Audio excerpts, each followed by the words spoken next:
Currency उसे कहते हैं जब हम सामान विदेश से मंगाते हैं या विदेश में सामान भेजते हैं तो उस कंडीशन पर जो करेंसी का इंटीग्रेट होता है उसी मुद्रा। अब जैसे ये इसको जापान का ये करेंसी है, इसको यूरो, यूरोपियन करेंसी है, सॉरी यूरो।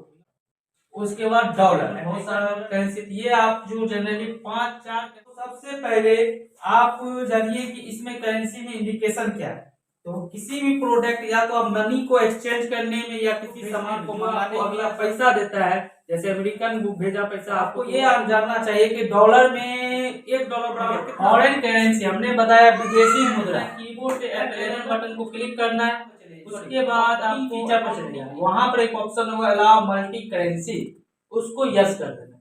अब स्केप करके बैक आना है कि एक विजार्ड मिलेगा। विजार्ड क्या क्या है, पहला तो विजार्ड उसका सिंबल आपको दे देना है। सिंबल कैसे, फॉरेन में ये आप 157 टिपते हैं कीबोर्ड से, पूरा नाम ये निकाल, नंबर ऑफ डिसिमल प्लेसेस 2, इसलिए नंबर ऑफ डिसिमल प्लेसेस हो सकता है मान लीजिए हम लिखे 50 होना चाहिए। अब उसके बाद यहाँ पर show amount in million, lakh का इंडियन करेंसी में जो शो होता है, मिलियन में शो नहीं, लाख, थाउजेंड में शो होना चाहिए। उसके बाद put space between amount and symbol होना चाहिए, यस होना चाहिए। For printing amount in word, क्या डिसिमल जो है, डिसिमल के बाद जो अंक लिखाता है क्या आपका वो जो है प्रिंट होना चाहिए वर्ड में। वर्ड कहने का मतलब क्या, आप जैसे आपको दे दिए 70 पैसा बच गया है ना, तो 70 पैसा आपका प्रिंट होना चाहिए, हाँ होना चाहिए 70, इसमें होना चाहिए 70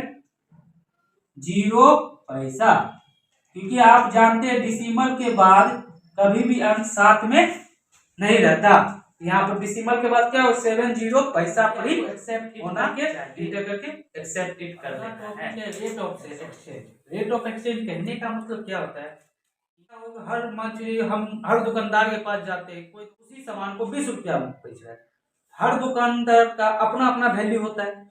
उसी तरह हम बाहर में किसी कंपनी से हम सामान लेते हैं, जैसे हम कोई मान चलिए सनराइज कंपनी से सामान, तो वो कंपनी हमको 200 रुपये के हिसाब से दे रहा है। अब उसी में हम किसी और कंपनी से सामान लिए, तो वो कंपनी हो सकता है हमारा रेट उसी प्रोडक्ट का किसी भी प्रोडक्ट के साथ क्या होता है, एक्सचेंज हो जाता है। ये ना मतलब जब अब यहाँ पर रेट ऑफ एक्सचेंज करेंसी हो गया। सबसे पहले हम जानते हैं 1 येन बराबर होता है, रेट इसका होता है 1 येन बराबर 0.60 येन, ठीक है।